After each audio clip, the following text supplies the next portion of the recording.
Okay, I'm called Isaac Mbaine. Um, so the story that transpired, it, it all happened yesterday in the afternoon. I got up, came here home, and we got ready to go for work.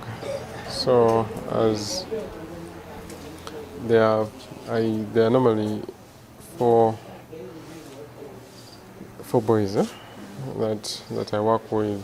So when I went, I took three of them, but the fourth normally stays at home and does the is kind of like a shamba boy, flings around, digs around, that kind of work.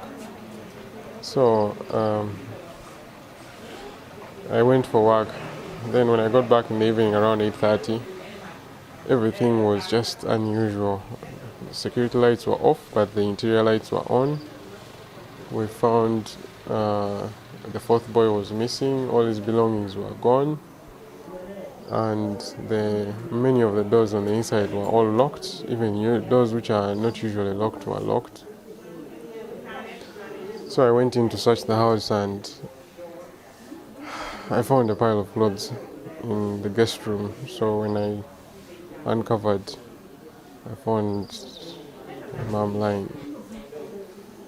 I thought maybe she could just be unconscious, but I realized quickly that she's gone. And from the witness statements, I talked to some neighbors. They told me that this thing might have happened around 1, between midday and 1. So actually mom was alone for 8 hours, and it was just this boy and now were at home at that time. So, and the primary motive of all this was just because of greed. This boy felt that just a little bit of money was more important than somebody's life, and he decided to get rid of her just because of money. Was certain things taken? Did you take some things with you? Yeah, actually, one of the things I noticed was the thing which made me suspicious is I discovered the surveillance system was not working. That is something very unusual. And I think he didn't know how this thing operates, so he picked a few parts of it, and then picked some money obviously, because we had some work the previous day, and I think he was timing. I'm not very sure. Yeah. So he was timing, and he knew he had gone for work. So the next day, and he knew he had a lot of time because the previous, when we go at 8, come back around also 8 in the evening. So, and he picked just a few things, some sugar, soap, 4 kilos of sugar, some 2 bars of soap, I think, and the screen for the surveillance plus the money. Yeah, because yesterday, and all the phones. You took the phones as well? Yeah, I took the phones. So what do you usually do? Like, what was mom doing in terms of business, work? She was doing business. She was doing eggs business. Yeah. Simple eggs. as that, yeah. Supply eggs in town. In Lira only or in other parts? In the general region. Yeah. So for anybody who does not know mom, what sort of person was she, if you are just to describe her? She was someone who was so caring. She was selfless. Very God fearing. She really loved God. And Worked very hard as well. very hardworking. She was extremely hardworking. The first thing you normally hear people say about her is how hardworking she was. And this is now the time she was just meant to settle down and rest, But this thing happened, and God works in His ways. So anyway, maybe I could, if one message I could give the general public is just to be very careful the sort of people you surround yourself with, because you never know what might happen. This boy had been here for only 2 weeks, and he worked for only 1 week. He asked for some money from mom for that week, and that money was actually more than what he had worked for, but mom gave it to him, you know. Why couldn't he at least spare her life? If he wanted money, those are material things. He could have just taken them, and material things can always be what? Recovered. Yeah. I can't bear with Dennis. And possibly I left on. Ano bino kan dati yako da mohadek do. Mohadek na tiyeni. Tiyo kere malani. Bet tiyo kere babera, bere kere babera pe amadang pe. Kom dang terwarang pial berbauti no me. Abang pe amor keken. Beri kuch kom dang. Yang du yuram wa. Lawan bero ni. Pe kama wana mahe kom pe tiye. Ken bero kere responsibility kame kom ter ni. Wana bero tiyo babera berti no me. Pe amor ken pe ye kom. So, ando itu no, kita mau bayar kaya ni, awar ni dong, mi udah bayar kita. Anu, tong gua nabi ni ceng bisial yang, terkuanya tong gua no, ceng cabit, terus conference kiri mana kita on puja, terang dua bayar bang pehamor, ceng kuyo, terus siat taboke. Chat on going to young win.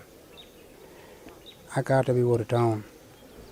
The chat on going to me to the me me a day. I like him up by come you any Anta water town. Jenna water on him, or bank and quite bank. I like him around Pashakandan. On the yard water go around to shower deck on the work at town. The like lay ticket Pashakan get him around. Ida do wa ma ta wo da ko do wor te do chawa yo na ma do ke no en te nu skit light kan jo chwe nu cha para no jo chwe ko e to do no skit light mo ken jo po chwe to ho de kan de ki kan en ko ma pe tie no room no bonge me ran ko ma pe tie ma ti ye te le ma ti room ma la ye te ali er me ne ho pe te ali Taberi yele kan, Isaac tepe nyumani, ni matie koni mi mape, ni Jasper kon Jasper dape. Isaac te koni, utke benen kong kapi kapu ti ot kuisyo. Te yabo kwanya gona te yabo kere ot anu pick up tie. Okay, Isaac tenga dumure rume malango, tung malango peye. Isaac yele mo ya gonje ni ngote ke spare part agonya chiel, te yabo kere rumi yo kan me donyo kana me mala burie te wot te dwo te long ni Brian bin gong wano te keting we te dwo no mala ngo to go mayun na me omar krishai ti jango ko te bele doge ngene ka gina mane no ti meren mala no nya du hilo ne Elya Silim Elya Silim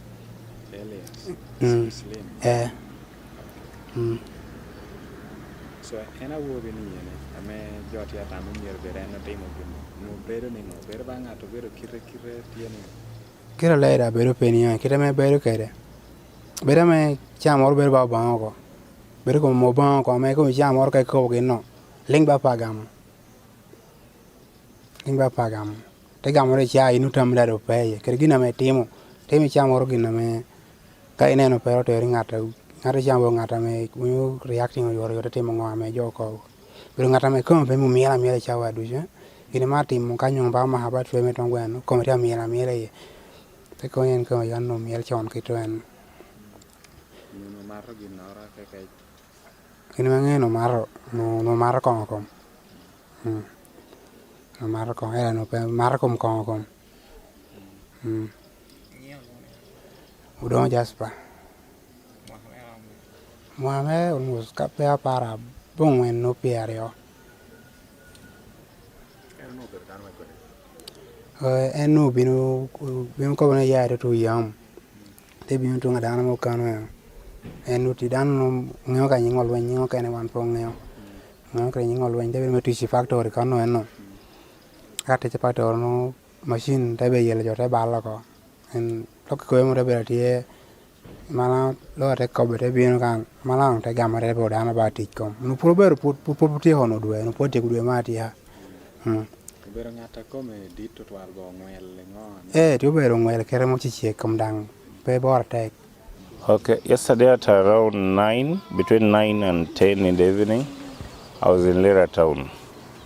And I then got a call from the local people in this area that Madam Elya, who has been a businesswoman around this place, is found dead in her house. And I called police to inform them and to put them on alert to respond. But then also I drove myself to come to the scene of crime and probably prove if exactly the information I got was true. And indeed, on arrival, I found that the deceased was normal. We arrived almost at the same time with police. And then the police did their preliminary assessment and retrieved the body to take to the mortuary. But then we continued to examine the scene of crime together with the scene of crime officer and OCCID and then OC station. And then we found there were some leads. Amidst them were broken pieces of logs, and then one piece of log which was used, but it was broken from the middle. And that sent to us some indication that this disease could have been beaten. Because even when you would see the dead body had a swelling from the cheek, meaning some hard object could have been used around the cheek. And we asked questions about how the woman, the deceased, was living here. And the people who are around told us that the deceased have a group of boys he uses to sell eggs. She deals in large scale. She deals in eggs, and it is in large scales. Sometimes use big trucks. And so they told me that yesterday the rest of the boys went for work in the field, but they left at home. One of the boys called Odon. She was together with the old woman and helping the old woman. But around the same time, we could not trace him. So we tried even calling his number. His number could not be accessed. It was off air. And so we asked the origin of the boy, and they told us that the boy came here about 2 weeks back and was in the neighborhood here looking for a job. Initially, along the way, he had wanted to work with his motor engine, but I think it didn't work, and he ended up getting placement with the deceased. And we learned that the family where he came at first is about 100 meters away from here. So we decided that we should go and probably trace from the relatives, probably if they have any information relating to the same. So we reached there. The old Muzee was very cooperative. He's a retired prison officer with the woman. And we walked them up with the LC1 chairperson of this area, the OCCID, the SOCO, and other police officers, including the OCRP. And they came. they accepted that, yes, the boy came from, I think, Oyam, and was looking for a job. And they registered him with the LC1 of the area. But on Sunday, the boy came to them and made a very weird statement. He told them that he has got information that some people wants to kill the old woman, and for him he wants to leave the job and he wants to go away.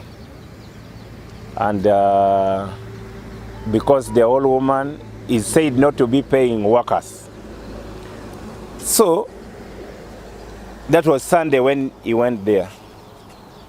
And then it was yesterday at around 1 p.m. in the afternoon when he called them and told them for him he had made a decision and left this place. And so that was already another lead which we couldn't take lightly. I then thought otherwise and decided to consult with the OCCID and OC station, and I told them we needed to do something a little more. But like you know, the police did not have resources. And I asked them either they could give us links about the relatives where possibly the boy could take refuge. So they had something in their mind, and so we requested if they could be of use to actually take us to homes of possible relatives. And suggestively, they counted relatives in Ngai, in Awo, and we started off from there. I took it to myself to rush to Lira with the police, and the old man accepted to go with us. So I went and borrowed fuel and then put the police in my car, and we took off that night to probably go to possible traceable areas where it could be. So the whole night we moved to about, when we went to Ngai, to Awo, we got another group of people who again led us to Bobby. We went and arrested the father at around 2 something, approaching 3. We arrested the father. And the father and the stepmother confided to us that the boy is a criminal, is a non-criminal. They are not suspicious of anything because the boy is a non-criminal. They have ever compensated. They have sold a number of gardens, number of pieces of land to compensate his mishaps. And then they have also sold some heads of cattle. But we took the father on, not until at around 3 something approaching 4. We used the other contact we got from our war, and he was also making calls in our presence, and we got to know that the boy used the telephone number to one of the relatives, making appointment to one other relative that he needed an appointment with him early today. So we took that up seriously, and we got the telephone contact and started communicating with the person whose phone was used. Fortunate enough, at around 5, they said the person had started this journey to Lira. He's a businessman. So we told him we have been tracking them, and he's among the list of people we are tracking. If he cannot avail to us the suspect in question, we are following him. And I think he also got scared and confided in us that the said suspect is sleeping at his home.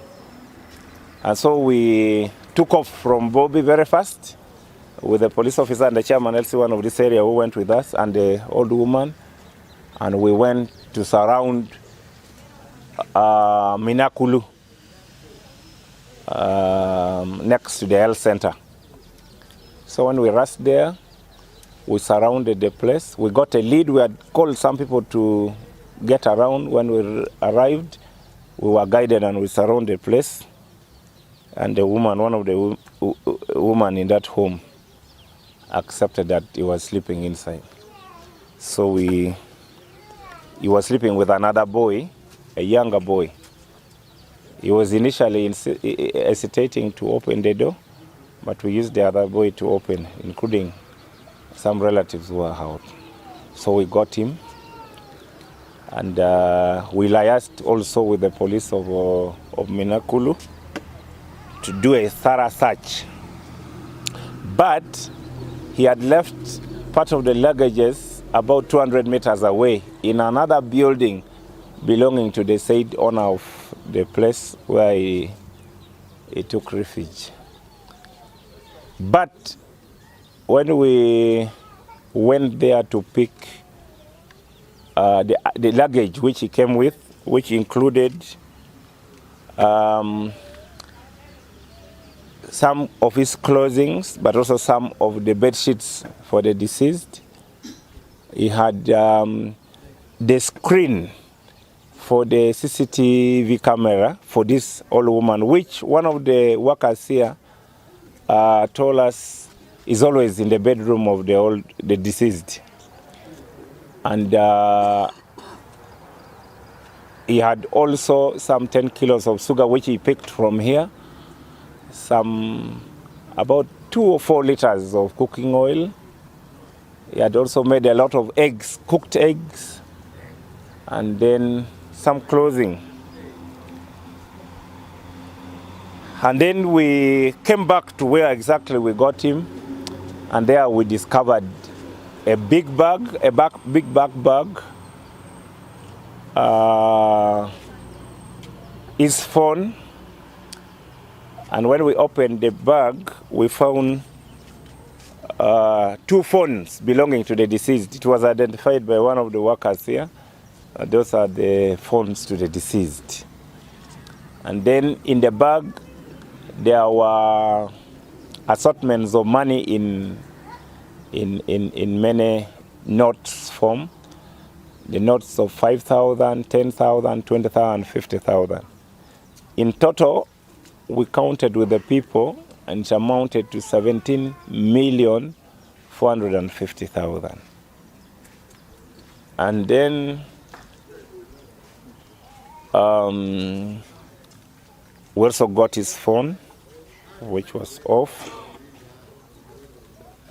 And yes, those were partially the things we got with him.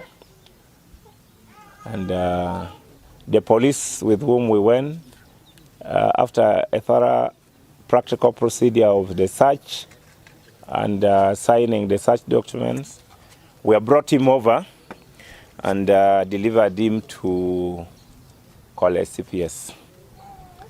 So briefly, I think the police investigation department will further help, because according to what we have learned, there is the most likeliness that when they were murdering the old woman, the CCTV camera was still on. Because according to one of the boys here, the CCTV camera is controlled from the old woman's bedroom. So there are possibilities that probably the actual act of murder took place before the CCTV camera was tampered with. So we have actually talked to police. They will be coming here to work with some experts to reinstate the CCTV camera, because what they went with, which they thought was important, was just the screen. But the hard disk and the CPU will be in a position, when connected to the relay, and probably give other leads as to what exactly happened during the process of murder. The police will also be coming to further the process of doing post-mortem to examine exactly what was the cause of death and then other procedures. So we request for calm. One of the things that I appreciate is that initiative to move that night, even when we didn't have enough resources, and that commitment already materialized in arriving at the suspect. We do not know whether the suspect was alone. Further investigation probably will unearth other information which we don't know. That is briefly what I can say. Between 19 to 22 years is a boy of about 19 to 22 years, Masikla sort, and his name is Kole. The other name I have not actually interested myself. It is very unfortunate. It's very unfortunate because in terms of employability, the old woman was employing over 20 people. And of course, this has been a very resourceful person, which in terms of productivity, our contribution in this area has been immense. I took this initiative because of our friendly nature. I couldn't have probably gone an extra mile to do what I did at night. In my phone here, I have saved her as a neighbor, and that's how we call ourselves. She calls me a neighbor. If she has any problem here, always. And I guess if these people probably delayed with their action, among the first people she would call would be me. Because many times, if she had problems, she would call me. So I took the initiative to make sure that I contribute in appreciating her hard work, and we encourage. It's very unfortunate that the young boy who was being fed, who was being given a means of livelihood, who was being supported. He had come from a distant area. He didn't have any place of abode. He was given residence. He was given accommodation. He was given food. He was given a job. And he chose at last to take her life. That is very unfortunate. And I would tell the young people that the rushes they make in terms of looking for resources sometimes have very far-reaching impacts. Because this can be a very big discouragement to investment in this area. This area, you see, in less than about 4 years now, we are attracting very powerful investments. We have factories, we have industries coming up, we have powerful businesses. Like this woman had a net worth of over 2 billion, 3 billion. You can see the establishment. Our business was one of its kind. So we regret, and of course we share the pain, and we continue to extend our sympathies to the families and relatives. But then also, it is also a call to duty for us in offices to clean our houses, to be in position to prepare for the behaviors of the young people, but also crime generally in our area. I've not slept for the last 3 days. Just about 2 days back, I was in Agege, and a person was shot dead because of rowdiness of the young people at night, and somebody was shot dead.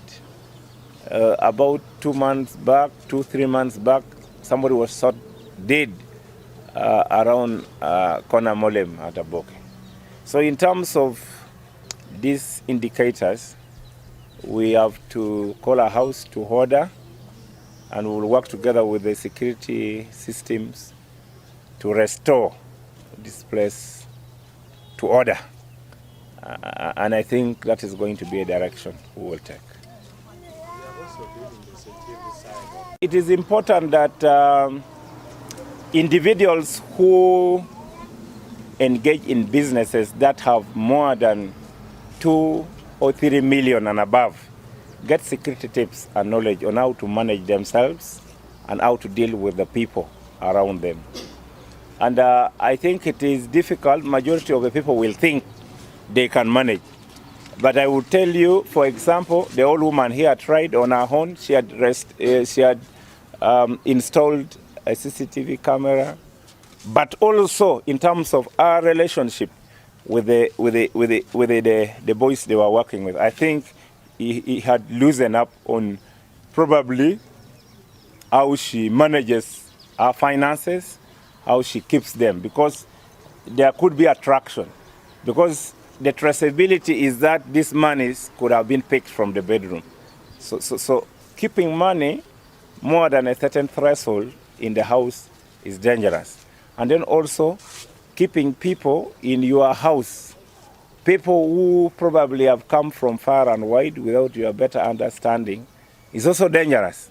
Because unless you are probably a security check or a security profiling on their interest and behavior and all their past records, you cannot be in position to have complete trust. So having security knowledge and background is mandatory for individuals who engage in big businesses, because security begins with you.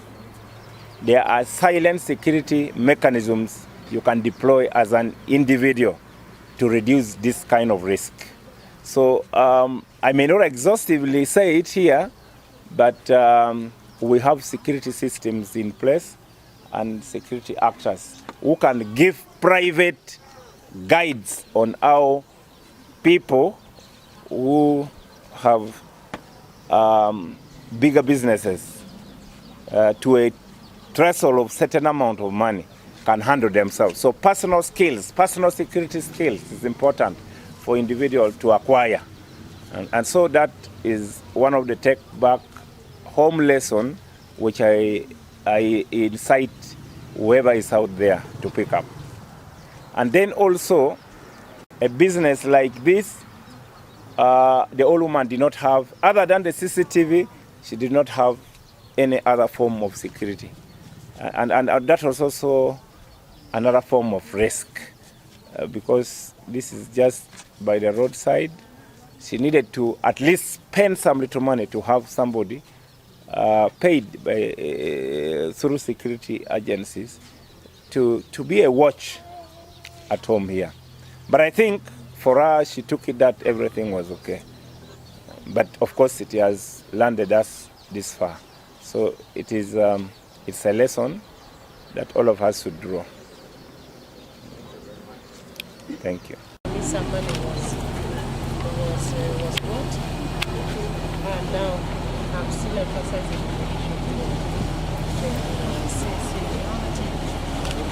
so I wanted one of those officers to come, but also I sent something from my office goes straight to the investigator. So it was already start from shall do our best.